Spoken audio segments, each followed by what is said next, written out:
O mar é um dos ecossistemas mais estáveis do planeta.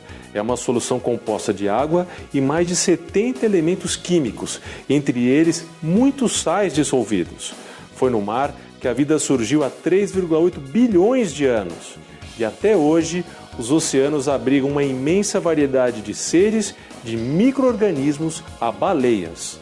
Quando a gente monta um aquário marinho, a gente tem que tentar reproduzir as condições do ambiente da forma mais próxima possível para que a gente consiga manter todos os seus habitantes saudáveis. Este aquário, por exemplo, mantém uma equipe só para controlar a qualidade dos 1,8 milhão de litros de água do mar, onde vivem cerca de 2.000 indivíduos de 300 espécies, entre peixes e crustáceos. Tem até tubarão. Todas as espécies de peixes marinhos, elas evoluíram dentro de um ambiente controlado com pH estável entre 8 e 8,5, com pequenas variações. Quando você tem a acidificação dessa água, afeta todo o sistema de trocas iônicas que o peixe tem com o ambiente onde ele está. Isso vai gerar um aumento de muco e um estresse físico constante, que vai baixar a imunidade desses bichos e aí eles se tornam suscetíveis a uma série de doenças que podem acometê-los. No caso dos corais propriamente dito, eles têm o esqueleto de cálcio externo, em contato direto com a água, onde o organismo se encontra protegido dentro desse esqueleto. Se eu tenho uma acidificação da água, esse ácido ele ataca diretamente a composição do esqueleto dos corais, desmanchando o esqueleto de corais e tornando esses animais suscetíveis a todas as ações dessa água, né? Todas as soluções aquosas que estão à nossa volta têm pH.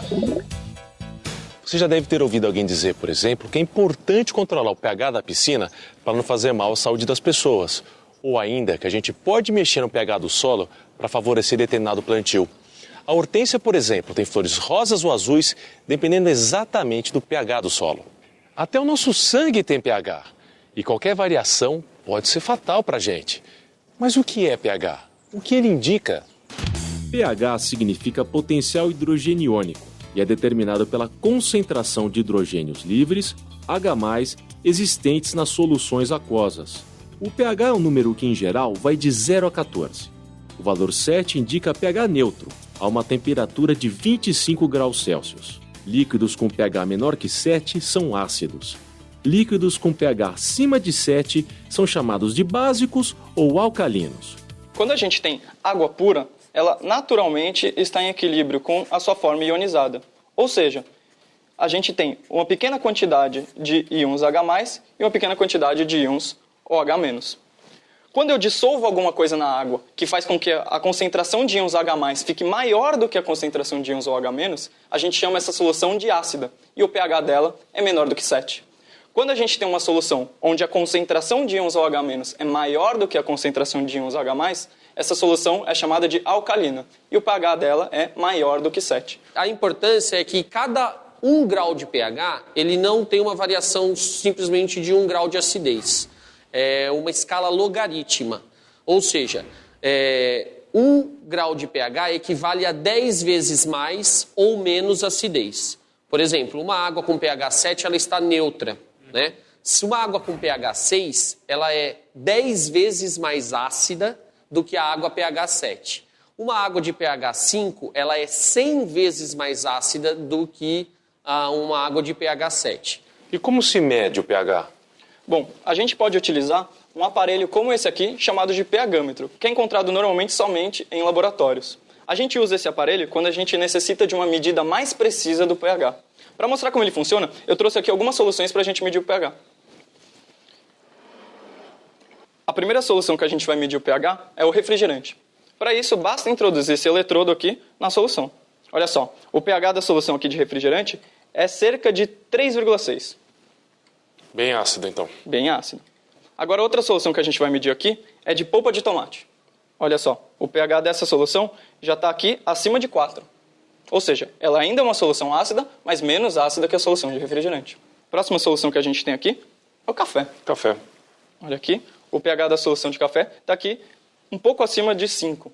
Ou seja, o café também é uma solução ácida. Também é ácido. Agora aqui a gente tem o leite. Veja só aqui que o pH do leite é um pouquinho abaixo de 7. Ou seja, embora pouco, o leite também é ácido. Também é ácido. Agora, a gente vai fazer aqui a medida do leite de magnésia, que é uma solução utilizada para combater azia e problemas no estômago. Se a gente for ver, essa solução de leite de magnésia já é básica. Veja só, o pH dela próximo a 10. Exatamente para controlar a acidez, né? Exatamente. E a última solução que a gente tem aqui é de uma solução utilizada para limpar fornos. Se a gente pode ver, ela tem um pH próximo a 13, ou seja, ela é extremamente alcalina. E essa é uma propriedade importante para limpar as gorduras e outras coisas que tem ali no forno sujo. Existem outras formas da gente medir o pH das soluções, que é utilizando os chamados indicadores de pH. Bom, a gente tem aqui 2 tipos de indicadores diferentes, a fenolftaleína e o papel indicador universal, e 2 soluções que a gente vai testar o pH, que é a de bicarbonato de sódio e uma solução de vinagre. E como é que funcionam esses indicadores? Bom, os indicadores são substâncias que ficam de coloração diferente dependendo do pH da solução. Ou seja, a gente consegue determinar de forma não muito precisa qual é o pH de uma solução, dependendo da cor que ela ficar quando a gente adiciona o indicador. Certo. Primeiro, vamos testar aqui o bicarbonato de sódio utilizando o nosso papel indicador universal. Bom, esse papel aqui, nessa fita, na verdade ele tem uma mistura de vários indicadores. Dependendo do pH dessa solução que a gente colocou, a gente compara isso com a tabela e consegue determinar aproximadamente o pH dessa solução. Está vendo aqui que mudou de cor? Uhum. Então a gente vai comparar isso com essa tabela que vem aqui na embalagem. O pH aqui está mais ou menos próximo de 10 ou 9 aqui, certo? Certo. Agora vamos fazer, usando também o papel universal, vamos fazer a medida do pH do vinagre. Se a gente comparar aqui com a nossa escala, a gente pode ver que o pH do vinagre está aqui próximo a 3, 2, certo? Certo. Ou seja, o vinagre é uma solução ácida e uma solução de bicarbonato de sódio é alcalina. Agora, além desse tipo de indicador que a gente tem aqui na forma de papel, a gente também tem outros indicadores que são soluções que a gente adiciona na solução que a gente quer medir. Aqui a gente tem uma solução de uma substância chamada fenolftaleína. Então, certo. Vamos fazer primeiro aqui com o vinagre. Como é que fica? O vinagre, então, a gente já sabe, é uma solução ácida. E a solução de fenolftaleína, como a gente pode ver, é incolor. Quando a solução de fenolftaleína entra em contato com uma solução ácida, vamos ver o que acontece? Nada. A fenolftaleína, ela é incolor quando está em contato com uma solução ácida. Agora, vamos ver o que acontece quando a gente coloca em bicarbonato de sódio. Quando a gente coloca a fenolftaleína em uma solução alcalina, veja só, como ela adquire uma coloração bem característica rosa, quando ela está em pH maior do que 7. Quando é feito o tratamento da água nas estações, são adicionadas várias substâncias, como por exemplo o cloro, que fazem com que o pH da água diminua. Por isso, antes de ser enviada às nossas residências, a água passa por uma correção de pH, com alguma solução de carbonato de cálcio, por exemplo, que faz com que o pH fique entre 7 e 7,5, que é um valor que não causa problemas à nossa saúde. Em todos os processos que acontecem no nosso organismo, o controle do pH é fundamental. Variações mínimas podem causar grandes problemas de saúde. O pH do nosso sangue, por exemplo. Normalmente, o sangue é discretamente alcalino, com um pH na faixa de 7,35 a 7,45. Não pode ocorrer uma variação maior do que 0,2 unidades. O organismo trabalha com o dióxido de carbono e trabalha com o bicarbonato. E isso é uma reação constante. Quando o meio está mais ácido, ele aumenta o bicarbonato. Quando o meio está mais básico, ele aumenta o dióxido de carbono. Com isso, ele mantém um equilíbrio da reação. O corpo controla o pH através principalmente do rim e do pulmão. Então, quando você tem muito bicarbonato, é o rim que elimina esse excesso de bicarbonato, e quando você tem muito dióxido de carbono, é o pulmão que elimina o dióxido de carbono.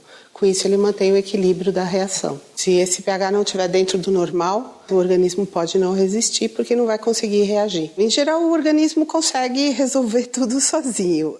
O que acontece é que quando você tem uma doença ou, por exemplo, se você toma alguma droga que é tóxica, como metanol, alguma droga mesmo, o pH pode se alterar e aí você vai passar mal. Ele só vai sair dessa estabilidade quando você tem uma doença que interfira. Então, eu posso citar, por exemplo, o diabetes. Quando você tem o que a gente chama de cetoacidose diabética, é um quadro grave do diabetes, onde esse indivíduo fica com o sangue muito ácido. E aí ele está passando mal, ele vai no pronto-socorro e ele tem que ser tratado e precisa de uma ajuda para essa acidose ser diminuída. Essas soluções que são capazes de manter um pH estável são chamadas de soluções tampão. Gustavo, como funciona uma solução tampão? Bom, uma solução tampão é uma solução cujo pH fica praticamente inalterado com a adição de ácidos ou bases fortes. E esse ácido ou base adicionado são consumidos nesse processo. Quando a gente tem uma solução comum, todo esse ácido ou base adicionada provoca uma adição, um aumento ou uma diminuição de pH. Bom, então eu tenho aqui um experimento para mostrar como que isso funciona na prática. Então aqui eu preparei uma solução tampão formada por ácido acético, que é um ácido fraco, e seu sal, o acetato de sódio. E aqui eu tenho uma outra solução, que é uma solução diluída de ácido clorídrico, que tem o mesmo pH dessa solução tampão que a gente vai trabalhar. O que eu vou fazer? Eu vou adicionar, então, a essas duas soluções pequenas quantidades de base ou de ácido, e a gente vê como que varia o pH com essa adição. Mas, para indicar essa variação de pH, então a gente vai utilizar um indicador ácido-base, que é o azul de bromotimol. Como o pH dessas duas soluções é levemente ácido, esse indicador fica nessa coloração amarela clara. Agora, eu vou adicionar nessas duas soluções quantidades pequenas de hidróxido de sódio, que é uma base forte. Vou começar por essa solução de ácido clorídrico, que não é uma solução tampão.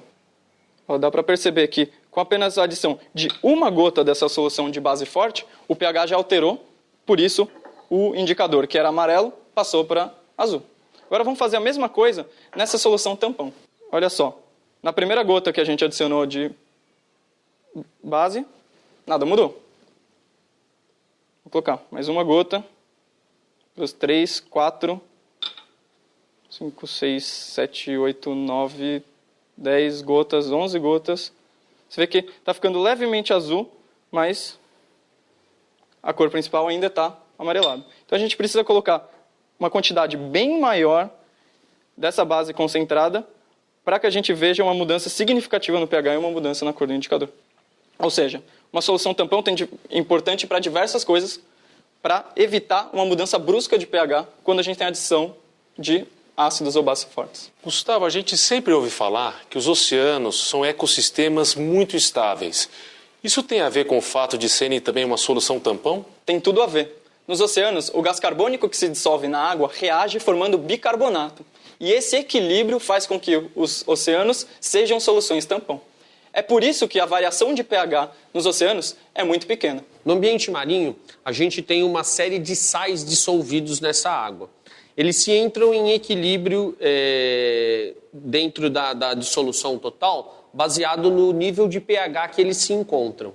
Então, como eu tenho um pH tendendo a variar para acidificação por conta do processo de decomposição de matéria orgânica, essa solução tampão no mundo marinho, conforme esse pH se acidifica, ela dissolve alguns compostos químicos, liberando íons que vão se agregar aos íons de H+, e anular esse efeito de acidificação na água. Você acabou de aprender o que é pH. Conheceu o pH de várias soluções encontradas no nosso dia a dia. Percebeu a importância desse controle na natureza e até para o bom funcionamento do nosso organismo. E viu como as soluções tampão agem para impedir uma mudança significativa desse pH. E para vocês, bons estudos!